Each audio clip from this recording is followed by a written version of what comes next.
Halo guys, welcome back to my channel. Please dukungannya untuk like dan subscribe. Channel ini berisi tentang berbagai cerita menarik. Terima kasih. Terima kasih banyak buat semua tim Gercep yang udah support video ini dan channel gue selama ini. Dan buat kalian yang baru nonton channel ini, selamat datang. Boleh dong minta tolong untuk klik tombol subscribe di bawah. Kayak kalau lagi namu ke tempat orang gitu kan harus tahu tata kromonya gitu loh. Jadi boleh ya minta tolong untuk klik tombol subscribe di bawah.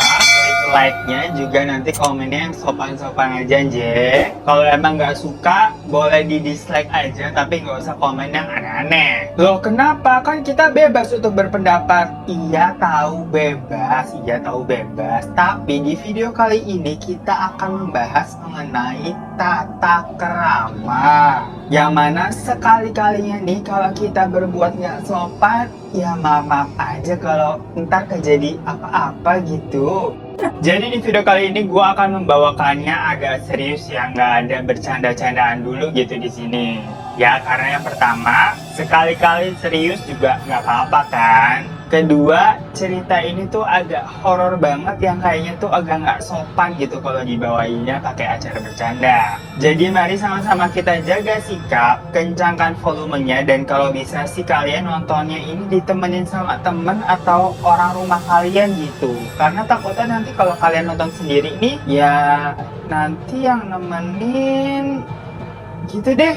Jadi ceritanya pas kemarin gue ngebahas tentang The Sun Vanish, gue jadinya ngubek-ngubek Twitter buat cari informasinya kan, karena cerita itu berasal dari Twitter. Dan gue menemukan tweet ini yang ternyata juga lagi viral banget, tapi waktu itu karena gue memang mau membahas TSV dulu, jadi yang keluar akan TSV dulu. Nah jadi dari sebuah account yang bernama The Simple Man ini menceritakan sebuah cerita horor yang didapati dari seorang narasumber yang mengaku memang mengalami kejadian ini. Tweet tersebut ia namakan dengan cerita KKN di Desa Penari. Kalian tahu kan KKN itu singkatan dari kuliah kerja nyata atau kerja praktek lah, yang biasanya nih kalau kalian lagi kuliah terus semester akhir itu kalian harus KKN atau kerja praktek nih sesuai jurusan mata kuliah yang kalian ambil.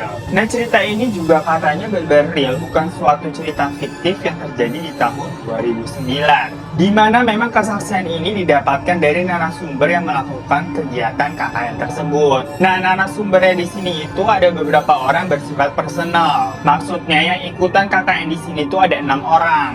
Dan si narasumbernya di sini itu ada salah satu orang dari ke-6 orang tersebut. Ada yang namanya Widya dan ada yang namanya Nur. Yang mana yang mereka berdua ini termasuk dari ke-6 orang itu. Jadi masing-masing sudut pandang. Jadi di sini ada sudut pandangnya Widya sama sudut pandangnya Nur. Nah, masing-masing itu ceritanya tuh panjang banget di Twitter. Ada kali gue bacanya itu sampai 1 jam lebih sampai 2 jam gitu, karena memang panjang banget. Si Simple Man ini menceritakan kayak selama berhari-hari gitu dia ngetik Twitternya juga.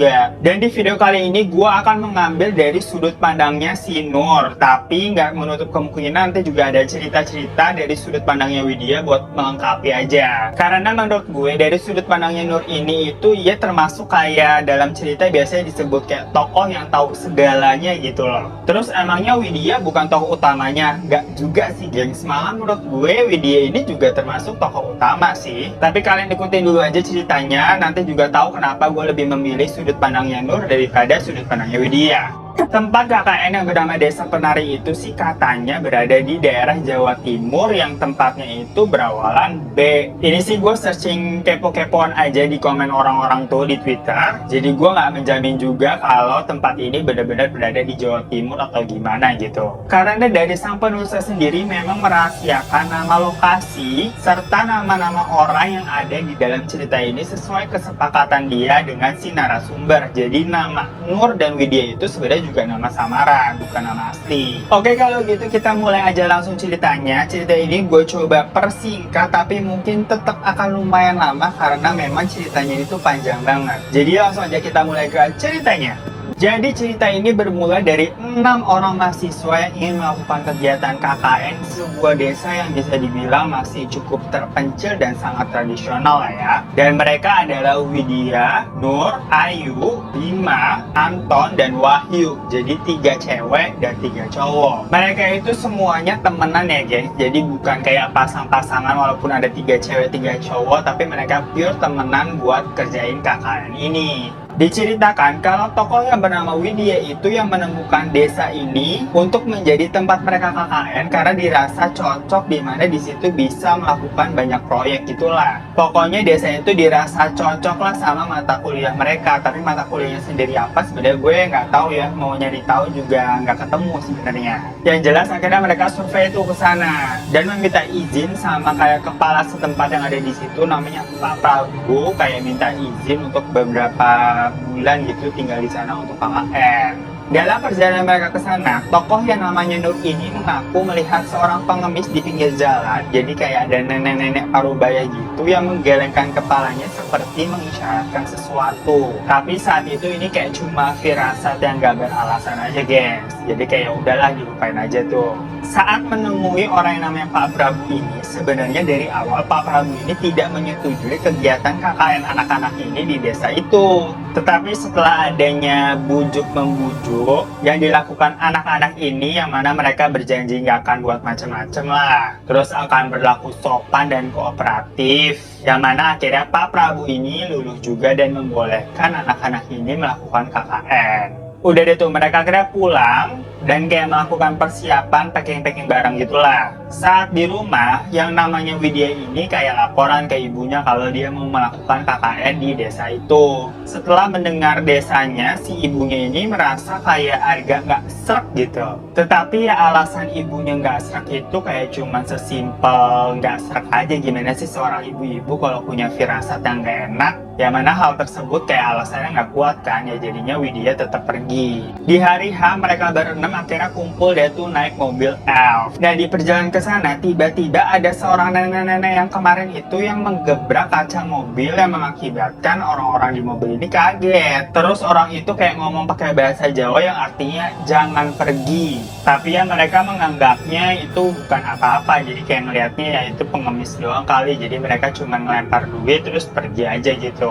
Nah dari mobil elf yang mengantar mereka itu, mereka akhirnya turun di jalan karena mobil emang nggak bisa masuk ke desa itu. Jadi mereka turun tuh di pinggir jalan dan menunggu orang desa yang akan menjemput mereka naik motor. Saat beberapa orang desa itu yang menjemput mereka naik motor, cuaca atau hari itu udah agak gelap mau menuju maghrib ke malam. Mereka akhirnya pergi tuh diboncengin naik motor melewati jalan yang kanan kirinya tuh hutan. Si Widya ini tuh ngerasa waktu dia naik motor itu kayak kok lama banget ya, kayak hampir 1 jam lebih gitu. Dan di tengah perjalanan, sewaktu mereka di tengah-tengah hutan, dia kayak mendengar suara-suara gamelan gitu dari dalam hutan. Sedangkan yang namanya Nur ini sih nggak ngerasa lama sampai 1 jam sih, tapi dia juga mendengar suara gamelan yang berasal dari dalam hutan. Dan ia melihat sosok penari yang sedang menari di dalam hutan gitu di tengah kegelapan. Padahal nggak masuk akal aja kan, ada kayak seorang penari dan gamelan di dalam hutan terus malam-malam gitu. Sesampainya di desa tersebut, mereka ini akhirnya disambut sama si Pak Prabu. Dan Widya ini langsung nyeletuk, "Pak, kok desanya pelosok men yo?" Maksudnya kayak apa, kok desanya ini kok jauh banget ya sampai ke dalam-dalam gitu. Kayak terus Pak Prabunya ini bilang, "Ah masa sih jauh, orang 30 menit doang kok dari jalan raya." Tapi si Widya ini tetap ngotot, "Ah enggak kok, ini udah sampai 1 jam lebih tadi saya di perjalanan." Tapi ternyata yang merasa lama di perjalanan itu cuma Widya doang. Kelima temannya itu merasa ya kayak normal-normal aja tuh, kecuali si Nur ini yang ternyata emang bisa melihat sesuatu. Udah itu akhirnya omongan Widya diabaikan gitu aja, dan kayak kalau baca pertama yang mungkin kita ngiranya si Widya itu termasuk anak yang manja aja. Terus ternyata si Widya ini tuh nanya ke Nur kayak nyeletuk, Nur tadi kamu mendengar suara gamelan gak di jalan?" Nah si Nurnya ini kaget dong, ternyata bukan cuma dia tuh yang dengar suara gamelan. Lalu Nur menjelaskan bahwa katanya konon kalau kita mendengar suara gamelan itu ada 2 kemungkinan. Yang pertama, kita disambut, atau yang kedua itu adalah sebuah pertanda buruk. Tetapi saat itu Widya akhirnya menenangkan kalau oh ya udah nggak usah pikiran macam-macam deh, asalkan kita berlaku sopan, gak ganggu, gak aneh-aneh, insya Allah semuanya baik-baik aja. Udah deh tuh akhirnya mereka tidur dengan numpang di salah satu rumah warga. Di sini rumahnya dipisah ya gengs, antara rumah cewek-cewek ini dan rumah cowok-cowok ini. Jadi kayak ada rumah A sama rumah B karena ya bukan murim kan. Jadi ya di rumah yang isinya cewek-cewek itu ada Ayu, Widya, sama Nur. Mereka tidur dengan cara gelar tikar. Dan malamnya itu Nur ini nggak bisa tidur, sedangkan temannya Widya dan si Ayu itu udah tidur duluan, mungkin karena kayak kecapean di perjalanan kali ya. Si Nur yang nggak bisa tidur ini menatap langit-langit yang langsung genteng gitu, jadi kayak rumah jadul lama lah. Awalnya sih terdengar suara-suara bising kayak ada jangkrik, burung, pokoknya hewan-hewan malam gitulah biasa kalau di desa. Tapi tahu-tahu suara-suara itu mendadak lenyap dan hening seketika. Dan di sini yang masih bangun itu cuma Nur doang, bayangin deh. Tahu-tahu dari celah atap genteng di atas yang lagi ditengok sama Nur itu ada sosok makhluk hitam dengan mata merah yang melihat ke arah Nur. Yang mana sosok tersebut diyakini sebagai Gundurwo. Si Nur ini ketakutan banget dan langsung narik selimutnya menutupi mukanya gitu biar dia nggak bisa melihat apa-apa dan langsung membacakan ayat kursi. Tetapi tampaknya makhluk ini menjadi semakin marah, kayak mungkin merasa terganggu gitu ya. Yang mana terdengar suara-suara kayak barang-barang tuh digebrak-gebrak gitu lah. Tetapi setelah beberapa lama, setelah Nur ini akhirnya tetap baca ayat kursi, keadaan menjadi normal lagi dan Nur ini akhirnya bisa tertidur. FYI aja, si Nur ini memang mantan anak pesantren sama si Bima. Jadi sebelum kuliah nih ceritanya Nur sama Bima ini tuh satu pesantren. Pada pagi harinya Nur ini memutuskan untuk gak cerita-cerita sama siapapun karena takut suasananya itu jadi nggak enak dan jadi pada parno. Jadi dia ngekip sendiri cerita yang apa yang dialami. Dan di hari itu Pak Prabu ini mengajak para anak kakak ini untuk mengitari desa, kayak memperkenalkan tempat-tempat yang ada di desa itu. Di sana Pak Prabu ini memperlihatkan kayak rumah-rumah warga, tempat warga mandi yang disebut dengan sinden. Jadi kayak semacam ada mata air gitu dan ada bilik-bilik buat mandi. Lalu mereka juga ke pemakaman desa dan ada sebuah tempat yang dinamakan dengan tapak nilas, yaitu kayak jalan setapak menuju ke hutan belantara yang kanan kirinya itu terdapat kayak kain merah yang diikat dengan janur kuning, semacam kayak pertanda itu adalah perbatasan yang nggak boleh dilewati oleh orang-orang. Kenapa nggak boleh dilewatinya juga saat itu nggak dijelaskan sama Pak Prabu, cuma diwanti-wanti nggak boleh masuk ke sana aja gitu. Dan semua tempat-tempat yang ada di desa itu tuh ada sesajennya, kayak sesajen itu disebar di mana-mana, seperti kalau kita kayak ke Bali gitu kan banyak sesajen-sesajen di pinggir-pinggir jalan gitu kan, buat semacam ritual atau menghormati adat kepercayaan dari orang setempat lah. Nah tapi tempat-tempat tadi itu tuh kita taunya dari sudut pandang Widya. Kenapa? Kalau kita baca dari sudut pandang Nur, jadi di tempat pertama itu mereka ke pemakaman warga. Nah si Nur ini mendadak langsung diem karena di sana dia melihat banyak genderuwo. Nah karena ketakutan Nur ini jadi tuh diem aja dan minta izin buat balik pulang ke rumah. Maksudnya rumah yang mereka lagi tinggalin ya, bukan rumah beneran. Terus si Nur ini akhirnya diantar balik sama si Bima buat ke rumah. Jadi yang meneruskan keliling desa itu hanya Ayu, Widya, Anton, sama Wahyu. Nah di perjalanan si Bima nganterin Nur ini karena mereka kan emang udah temenan dari pesantren kan sebelum mereka kuliah. Si Bima ini nyeletuk nanya ke Nur, teman kamu yang namanya Widya itu udah punya pacar belum sih? Yang mana di momen itu Nur ini tahu kalau ternyata si Bima suka sama si Widya. Sorenya si anak-anak KKN yang tadinya keliling desa ini akhirnya pulang kan, tapi si Bima sama si Nur udah ada duluan kan di rumah.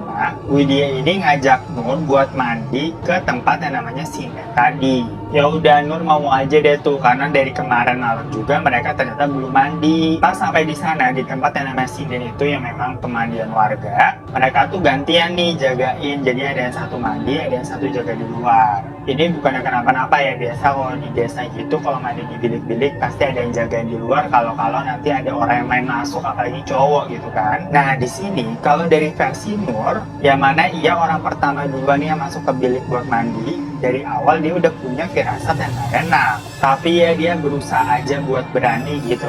Dan dia mandi deh tuh, guyur. Nah pas dia guyur air kok kayak ada benda-benda yang nyentuh kulitnya gitu ya. Pas dilihat ternyata banyak banget rambut yang ada di airnya. Si Nur langsung gemeteran baca-baca doa.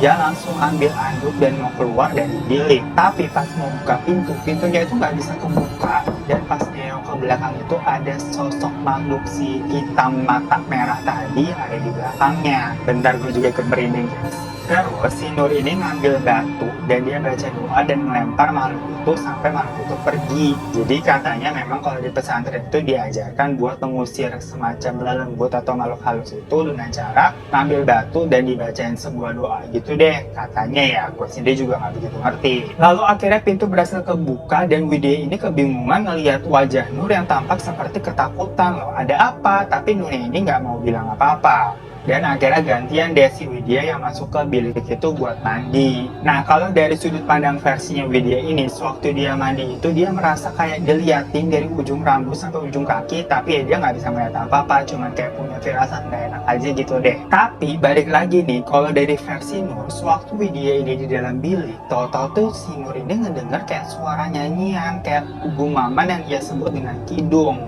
Jadi kayak semacam kayak menggumam nyanyi gitu loh. Pas ia mencoba mencari tahu sumbernya dari mana, ternyata suara nyanyian tersebut itu dari dalam bilik yang ada Widyanya. Tapi itu bukan suara Widya. Takut kenapa-napa sama si Widya di dalam ini, si Nur ini coba kayak ngintip sedikit ke dalam bilik dan dia melihat sosok penari yang ia lihat sewaktu pertama kali datang tuh, yang mana penarinya itu membasuh badannya dan tersenyum melihat Nur. Jeng jeng, terus si Widya kemana? Tetapi saat itu juga pintu kebuka dan Widya keluar dari situ.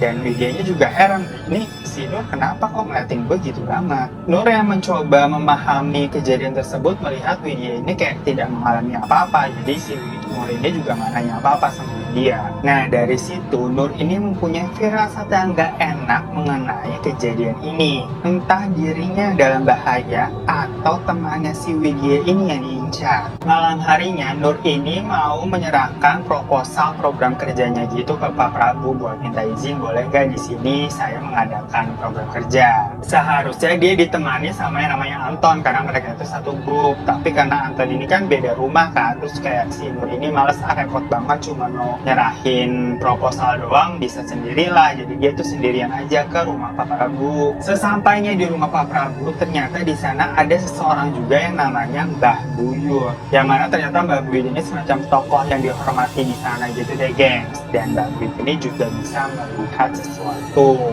atau bisa dibilang kayak paranormal lah. Akhirnya si Nur ini cerita tuh semuanya yang dia alami dan apa yang dia lihat ke Mbah Buyut ini. Dan Mbah Buyut ini mengatakan ternyata alasannya Nur ini diganggu adalah sebenarnya makhluk-makhluk ini tuh nggak ada masalah sama si Nur. Tapi ternyata Nur ini itu ada yang jagain atau ada yang nempel gitu lah istilahnya. Dan sosok yang menjaga Nur itu adalah nenek-nenek yang mana nggak diceritakan juga ini siapa gitu maksudnya, dan sampai bisa di sisi Nur itu gimana ceritanya juga nggak ada. Nah makhluk-makhluk yang ada di desa tersebut katanya tidak menerima keberadaan dari nenek-nenek tersebut yang menjaga si Nur ini. Jadilah makanya Nur ini merasa sering diganggu dan melihat sesuatu yang aneh-aneh.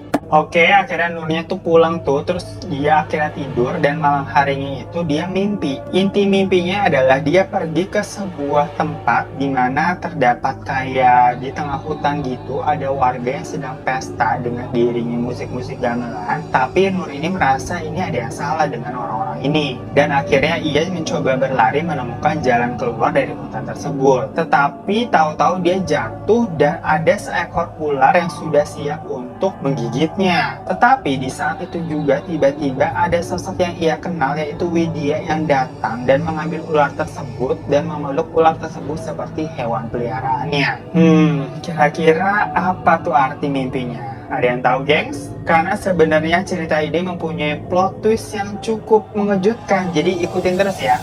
Lanjut, pokoknya akhirnya mereka mengerjakan program kerja mereka masing-masing dengan dibagi 3 kelompok. Nur dengan Anton, Bima dengan yang namanya Ayu, dan Widya bersama dengan Wahyu. Jadi ada 3 kelompok dan daerah mereka melakukan program kerjanya juga beda-beda ya. Jadi kayak mereka nyebar lah. Tahu-tahu pas mereka lagi proker nih, si Anton ini curhat sama Nur yang bilang kalau ia merasa sifatnya Bima ini kok jadi kayak aneh ya Nur. Katanya si Bima ini tuh suka ngomong sendiri, terus suka ada kayak suara perempuan dari kamarnya gitu, dan pas dicek gak ada siapa-siapa. Dan pas Anton ini sering ngeliat juga ada sesajen di bawah kasurnya Bima, yang mana di sesajen itu ada fotonya Widya. Yang maksudnya adalah si Anton ini curiga kalau Bima itu melet si Widya. Tapi Nur nggak percaya dong, karena kan Bima ini memang teman pesantrennya kan, dan kayaknya nggak mungkin deh Bima seorang anak pesantren melakukan hal-hal kayak gitu.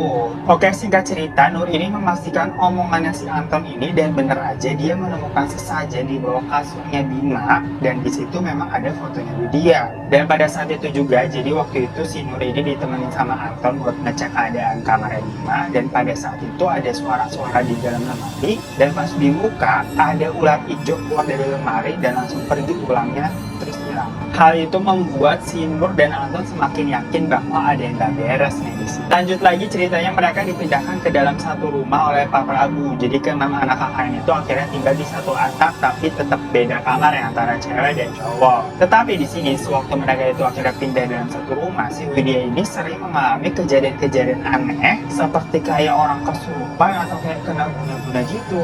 Mulai dari Widya itu tahu-tahu keluar rambut dari mulutnya, sampai tahu-tahu itu dia bisa nari Jawa, padahal si Widya ini tuh nggak bisa nari. Jadi kayak tahu-tahu dia nari gitu. Terus Nur ini akhirnya menyelidiki apa sih sebenarnya yang terjadi, yang mana akhirnya ia memantau gerak-gerik dari temannya Bima ini. Ternyata bener aja Nur ini sering memergoki Bima menaburi bunga-bunga di tempat Widya itu sering ada. Jadi kayak di kursi, di kamar, di tempat-tempat yang biasanya Widya itu singgahilah. Dan si Bima ini dilaporkan oleh warga sering berada di wilayah Tapak Tilas yang sebenarnya dia tuh nggak boleh berada di sana, dengan alasan katanya si Bima ini mau melakukan program kerjanya di daerah tersebut. Akhirnya si Nur ini tuh nekat cari tahu, memasuki jalanan Tapak Tilas yang sebenarnya nggak boleh dilalui. Yang mana di saat Nur ini mengikuti jalan setapak di tempat tersebut, ia hanya menemukan jalan buntu di sana. Jadi kayak ada sebuah pohon besar dan nggak bisa kemana-mana lagi. Awalnya dia bingung kenapa tempat ini dilarang kalau cuman ujung-ujungnya itu jalan buntu doang, nggak ada apa-apaan.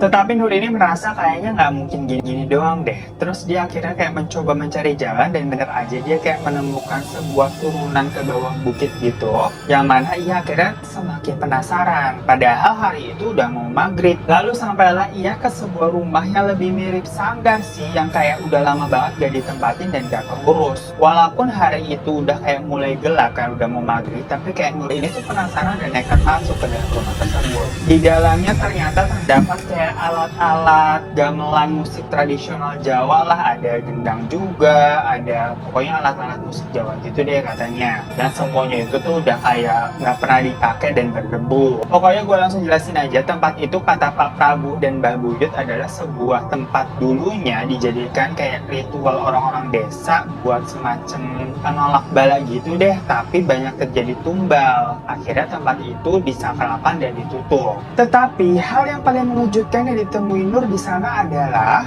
ada yang bisa nebak gak? Gue kasih waktu 5 detik ya buat tebak. 1, 2, 3, 4, 5. Nur ini memergoki temannya si Bima dan Ayu ini sedang melakukan kegiatan dewasa di tempat itu. Plot twist banget gak sih? Pastinya Bima dan Ayu ini kaget banget ya Nur ini memergoki mereka, dan jadinya nih Ayu ini malu banget sama Nur.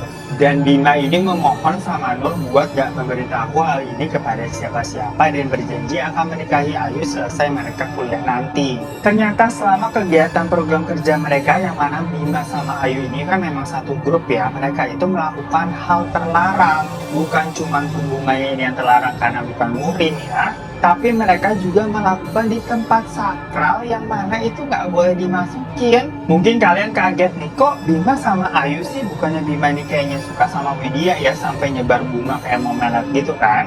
Ya, pertanyaan kalian itu nggak salah kok, geng. Tapi nanti ada jawabannya, jadi monggo disimak dulu. Terus nanti kalau ada iklan juga jangan di-skip ya. Lanjut, singkat cerita lagi, Nur ini menemukan benda aneh di dalam tasnya Ayu. Jadi semenjak kejadian itu, si Nur ini terus memperhatikan gerak-gerik dari si Bima dan Ayu. Karena makin hari Widya ini bukannya makin benar, tapi Widya ini malah terus-terusan mengalami kejadian-kejadian aneh. Dan Nur ini menemukan sebuah selendang penari di dalam tasnya Ayu. Lalu juga ada di saat dimana Nur ini menginterogasi Bima, yang mana Bima akhirnya mengaku dia mendapatkan sebuah kayak mahkota kecil gitu, kayak mahkota di lengan yang biasa ada di sini gitu loh kalau di penari-penari Jawa.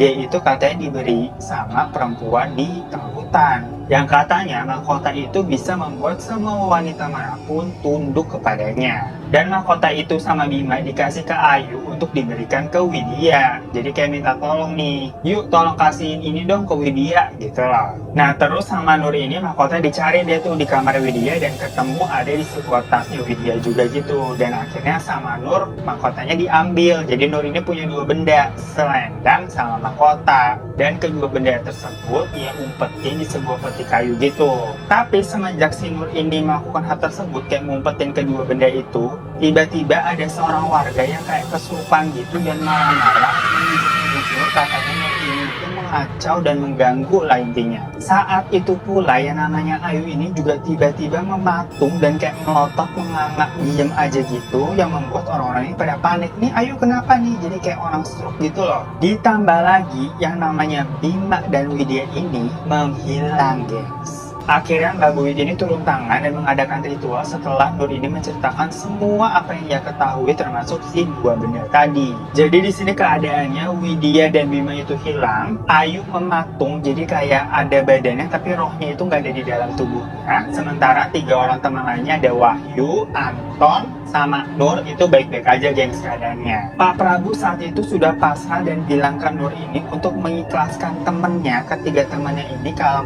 keadaannya nggak bisa membaik ataupun si Widya dan Bima ini nggak bisa berhasil ditemukan. Sampai pada akhirnya keluarga mereka itu dihubungi, termasuk juga pihak kampus, yang akhirnya mereka itu semua datang ke desa itu untuk melakukan pencarian. Akhirnya Bima dan Widya ini berhasil ditemukan secara gaib, nggak diceritakan secara spesifik gimana cara ketemunya. Pokoknya intinya akhirnya mereka ketemu aja gitu sama warga, tetapi kondisinya tidak baik. Jadi untuk kondisi Widya sendiri sebenarnya sehat walafiat ya, tapi dia sendiri itu nggak ingat apa-apa semenjak dia menghilang. Jadi kayak nggak ngerti ada kejadian apa kok tau bisa kayak gitu. Sedangkan kondisi Bima sendiri ini seperti orang kejang-kejang kayak epilepsi gitu gengs. Dan kondisi dari Ayu sendiri masih tetap seperti itu, mematung, melotot, dan mulutnya menganga. Keluarga mereka akhirnya membawa pulang para anak-anaknya itu ke rumah mereka masing-masing, dan pihak kampus tadinya ingin menuntut desa tersebut karena kok sampai bisa terjadi hal seperti ini. Tetapi hal tersebut tidak jadi dilakukan karena tidak ada gugatan yang kuat dan mendasar, karena hal ini kan semacam kayak hal gaib yang nggak bisa dibawa ke ranah hukum. Tugas KKN mereka pun dicoret dan mereka telah sia-sia melakukan KKN di sana. Nur, Widya, Anton, dan Wahyu alhamdulillah selamat walafiat bisa kembali sampai ke rumahnya. Tetapi yang namanya Bima dan Ayu akhirnya harus menghembuskan nafas terakhirnya setelah keluarga ini ikhlas, karena tidak ada pengobatan medis atau kayak dibawa ke paranormal pun semuanya itu menyerah angkat tangan. Nah jadi itu gengs cerita KKN di Desa Penari yang lagi viral banget, yang diklaim ini adalah cerita asli dari narasumber yang bernama Nur dan Widya ini. Tentunya cerita ini menjadi pelajaran bagi kita semua, harus jaga sikap lah, apalagi kalau namu di tempat orang. Yang mana kasusnya di sini sebenarnya agak ekstrim ya. Ternyata Bima dan Ayu ini melakukan hubungan dewasa di tempat yang sakral. Kedua juga Bima ini diketahui memang mendapatkan apa yang namanya semacam balasan lah, karena selain dia memang melakukan hal yang tidak benar, melakukan hubungan dewasa di tempat yang sakral, dia itu juga menerima barang goib dan kayak melakukan hal-hal musyrik kayak mau melet dia. Nah kalau yang namanya Ayu ini sebenarnya masih menjadi misteri dari mana ia mendapatkan selendang tersebut. Kalau si Bima kan mengaku mendapatkan sebuah si mahkota itu dari seorang wanita di dalam hutan kan. Tapi kalau si Ayu ini nggak sempat ada ceritanya, jadi sampai sekarang tuh masih menjadi misteri dia mendapatkan selendang itu dari siapa. Karena menurut Mbah Buyut sih, selendang tersebut adalah memang selendang penari yang mana setiap orang mempunyai selendang tersebut itu mampu menaklukkan hati pria manapun. Jadi itu alasannya si Bima ini hilaf sama si Ayu. Buat kalian yang percaya sama cerita ini dan mungkin tahu kejadian ini ada di mana sebenarnya, ya udah nggak usah komen yang gimana juga, kita hargai aja penulis sama tokoh-tokoh yang ada di dalamnya. Dan bagi kalian yang nggak percaya sama cerita ini, kayak nganggap ini hoax gitu, ya udah sih biarin aja juga, anggap aja ini kayak film atau cerita misteri buat nambah koleksi cerita kalian. Pokoknya be positif, be kind aja ya semuanya. Thank you semuanya udah nonton. Jangan lupa untuk like, subscribe di bawah buat kalian belum. Kalau kalian udah subscribe, terima kasih banyak kalian udah support channel ini. Juga boleh minta like-nya. Sampai jumpa di kasus Miss Susing selanjutnya. Dadah.